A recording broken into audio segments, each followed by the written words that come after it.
ओम शांति। आज 3 अप्रैल 2026। भाई बहनों, आज प्राणेश्वर बाबा की मुरली से मुख्य बिंदु। बाप कहते हैं, क्या कहते हैं? मुझे याद करो तो विकर्म विनाश होंगे। आगे भी ऐसे ही कहा था। किसको भी समझा सकते हो बहन जी? इतना सुंदर तरीका बता रहे हैं भाई बहनों। बहन जी अथवा भाई जी, तुम्हारी आत्मा तमो प्रधान बन गई है। जो सतो प्रधान थी, अब फिर तमो प्रधान से सतो प्रधान बन सतो प्रधान दुनिया में चलना है। आत्मा को सतो प्रधान बनाना है। किससे? याद की यात्रा से।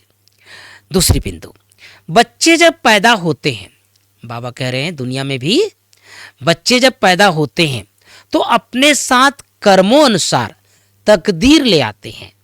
कोई साहूकार के पास, कोई गरीब के पास जन्म लेते हैं। बाप भी समझाते हैं कि वारिस आया है। जैसे जैसे दान पुण्य किया है उस अनुसार जन्म मिलता है। अब तुम मीठे मीठे सिकिलदे बच्चों को, कितना प्यार से कह रहे हैं भाई बहनों, मीठे मीठे सिकिलदे बच्चों को कल्प बाद फिर से बाप ने आकर समझाया है ना। 5000 वर्ष के बाद बाबा ने हम सबसे आकर सन्मुख मिला है। आज प्यारे बाबा की मुरली में मुख्य 5 बातें। गीत बजा है, तकदीर जगाकर आई हूं।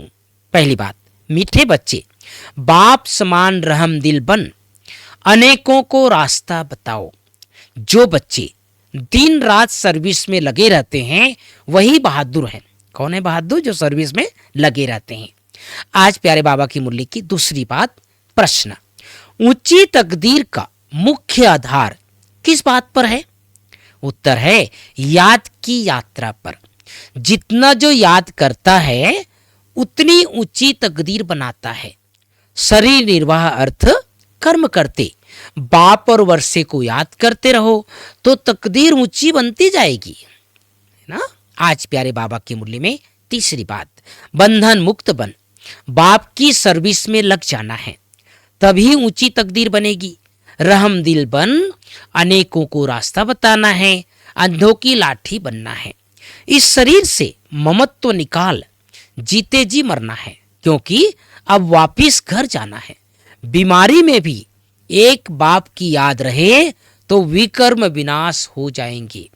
आज प्यारे बाबा की मुरली में वरदान, कल्याण की भावना द्वारा हर आत्मा के संस्कारों को परिवर्तन करने वाले निश्चय बुद्धि भाव। 5वीं बात, स्लोगन है, पवित्रता की शक्ति से अपने संकल्पों को शुद्ध ज्ञान स्वरूप बनाकर कमजोरियों को समाप्त करो। तो भाई बहनों, आज प्यारे बाबा ने हम सबको विशेष लौकिक और अलौकिक दोनों के जन्म का महत्व बताया।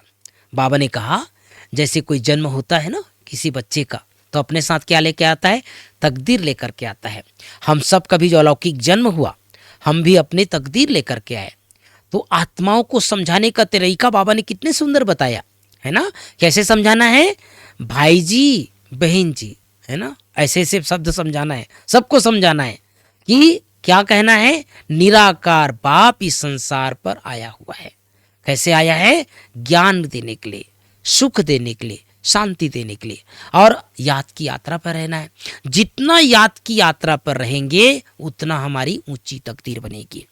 तो ऐसे समय पर जब चारों तरफ हालात बिगड़ते जा रहे हैं, बाबा हम सबको विशेष समय प्रति समय सावधानी दे रहे हैं। तो अपने याद की यात्रा को बढ़ाना है, चार्ट को बढ़ाना है, और सर्व आत्माओं को सत्य राह दिखाना है ना। जो दिन रात सर्विस में लगे रहते हैं वो बहादुर है ना। तो बाबा की जो भी सेवा है उसमें हम सबको समय भी देना है। ओम शांति, ओम शांति।